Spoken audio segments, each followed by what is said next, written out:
Welcome to my YouTube channel world literature. आज जो topic discuss करने वाले हैं वो है the one who goes away by Sujata Bhatt. Sujata Bhatt की ये पोएम है जिसको आज हम डिस्कस करने वाले हैं। तो अपना लेक्चर जो है वो हम स्टार्ट करते हैं। फर्स्ट ऑफ ऑल राइटर को डिस्कस करेंगे, पोएम का इंट्रोडक्शन देखेंगे and line by line explanation को भी हम डिस्कस करेंगे। सुजाता भट्ट, इनकी बर्थ जो है वो 1956 में हुई थी एंड इनकी बर्थ अहमदाबाद इंडिया में हुई थी।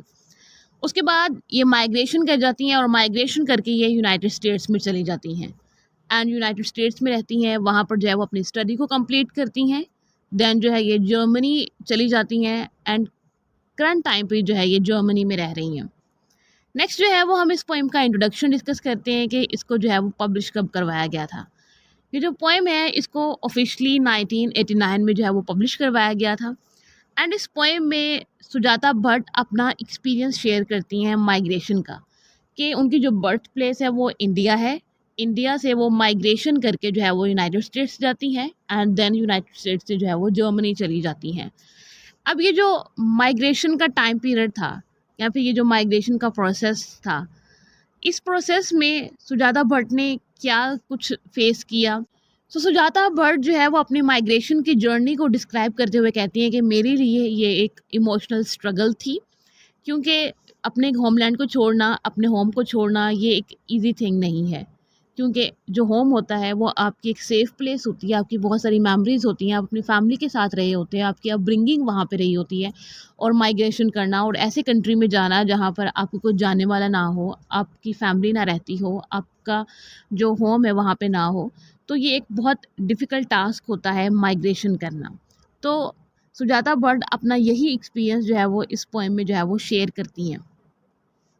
पोएम की लाइन बाय लाइन एक्सप्लेनेशन जो है वो हम स्टार्ट करते हैं। पोएम की फर्स्ट लाइन में सुजाता भट्ट कहती हैं, but I am the one who always goes away, कि मैं ही हूँ सिर्फ जिसे हमेशा जो है ना वो जाना पड़ता है, जिसे हमेशा जो है ना वो मूव ऑन करना पड़ता है, अपनी जो उसकी बहुत लविंग थिंग होती है उससे दूर जाना पड़ता है।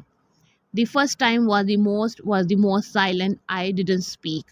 सुजाता भट्ट कहती हैं कि जो फर्स्ट टाइम मैंने जब माइग्रेशन की तो वो मेरे लिए बहुत डिफ़िकल्ट टाइम था, बहुत ट्रॉमेटिक थी वो चीज़ मेरे लिए।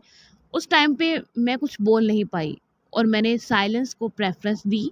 और उस साइलेंस के बाद जो लोग मुझे जो है ना वो फेयरवेल कहने आए थे, उनके मैंने जब हैंड्स को देखा, उनके वेविंग हैंड्स को देखा, तो तब भी जो है ना मैं कुछ नहीं कह पाई। मेरे इमोशंस जो है वो स्टक हो गए थे। और जब ये सारे इमोशंस मेरे पास थे तो उसके साथ साथ विंड थी और साड़ीज़ की जो साउंड थी, उनका जो फ्लैप करना था, उड़ना था, उसका साउंड था। और वो एक कल्चर था मेरा, वो इंडियन कल्चर था। साड़ी यहाँ पर जो है वो इंडियन कल्चर को रिप्रेजेंट करती है।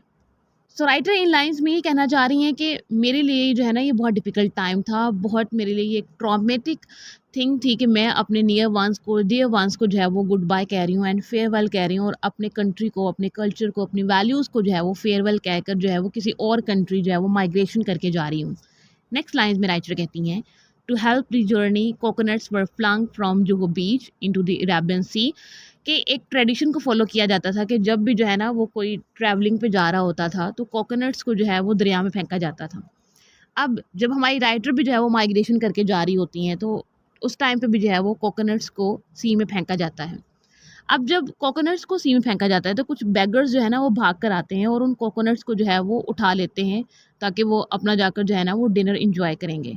तो राइटर जो है ना वो इस चीज़ को भी क्वेश्चन करती हैं। वो कहती हैं, and in the end who gets the true luck from those sacrifice coconuts, I am the one who always goes away, कि ये जो लक के लिए कोकोनट्स फेंके गए थे ये एक्चुअली में किसके काम आए हैं, किसको बेनिफिट हुआ है? जो हंग्री थे उनको बेनिफिट हुआ है या फिर मुझे बेनिफिट हुआ है जो कि मैं अपने ट्रैवल पे जा रही हूँ।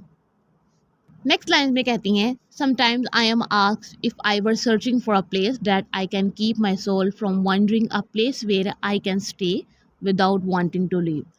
यहाँ पर राइटर जो है ना वो खुद से अपनी सेल्फ से क्वेश्चन करती हैं और वो कहती हैं कि कभी कभी मैं खुद से सवाल करती हूँ कि क्या मैं अपने लिए एक सिक्योर प्लेस को ढूंढ रही हूँ, क्या मैं होम को ढूंढ रही हूँ जहाँ पर मैं अपने सोल को रख सकूँ और मैं जो है ना वो जगह जगह ना घूमूँ फिरूँ और मुझे ऐसा लगे कि वो मेरा होम है, मुझे ऐसे माइग्रेशन ना करनी पड़े, मुझे अपना होमलैंड ना छोड़ना पड़े, अपना मदर जो मेरा कंट्री है उसको छोड़ना ना पड़े।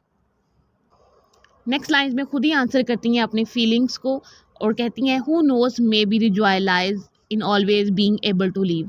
कि शायद यही लाइफ है कि लाइफ की जो इन्जॉयमेंट है वो इसी चीज़ में है कि हमें जो है ना वो चीज़ों को छोड़ना पड़ता है जो हमारे लिए बहुत ज़्यादा इंपॉर्टेंट चीज़ें होती हैं, हमें उनको छोड़कर जो है वो कभी कभी जो है वो मूव ऑन करना पड़ता है।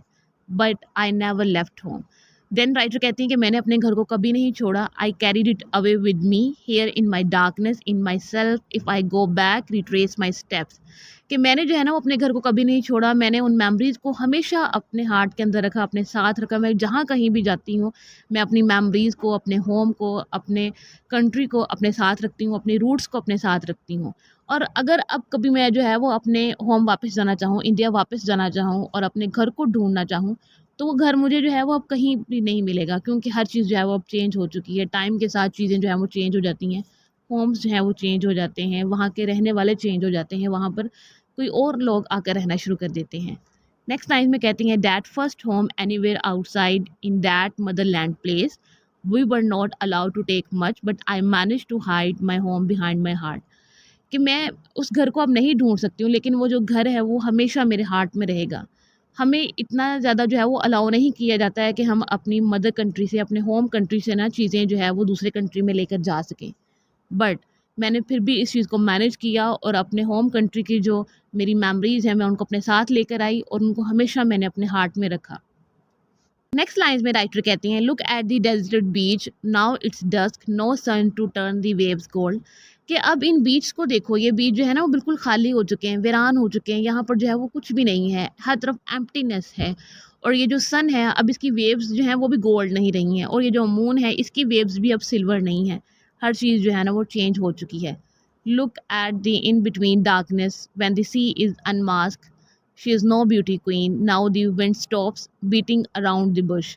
नेक्स्ट लाइन में कहती हैं कि अब ये जो सी है उसने भी जो है ना वो अपना रियल फेस दिखा दिया, यहाँ पर भी जो है वो अब कोई ब्यूटी नहीं है। नेक्स्ट लाइन में राइटर कहती हैं, while the earth calls and the hearth calls come back. कि मुझे जो ये अर्थ है, जो इंडिया की जो अर्थ है, उसकी जो मट्टी है वो मुझे अपनी तरफ बुलाती है, लेकिन मैं वहाँ पर जो है वो वापस नहीं जा सकती हूँ।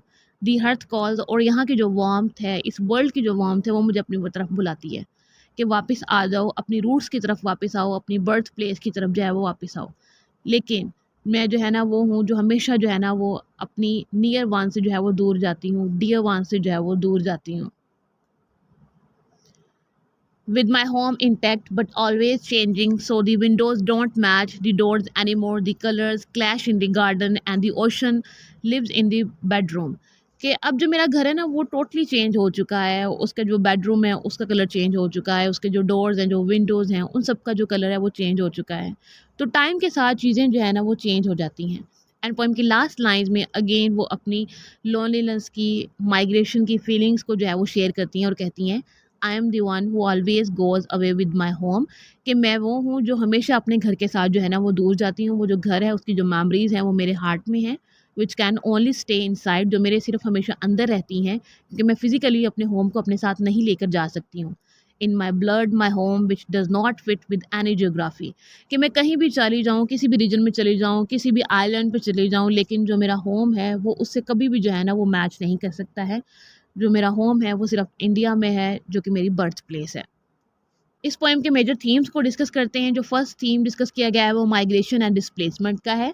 Second theme identity and belonging का है। Third nostalgia and reality, and fourth है फ्रीडम एंड रूटेडनेस।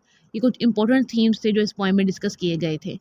इस पोएम में जो राइटर हैं सुजाता भट्ट, वो अपनी माइग्रेशन की जर्नी को डिस्कस करती हैं, और जब उन्होंने माइग्रेशन की तो वो अपने होमलैंड को मिस करती हैं, और जब वो न्यू कंट्री में जाती हैं तो उनको अपनी आइडेंटिटी नहीं मिलती है, आइडेंटिटी क्राइसिस होती है, उनको डिस्प्लेसमेंट फ़ील होती है, लोनलीनेस फ़ील होती है, एलिनेशन फ़ील होती है। आज के लेक्चर में बस इतना ही। आई होप कि यहाँ तक की जो पोएम है वो आपको समझ आई होगी। वीडियो को लाइक और शेयर और चैनल को ज़रूर सब्सक्राइब कीजिएगा। Thanks for watching my channel.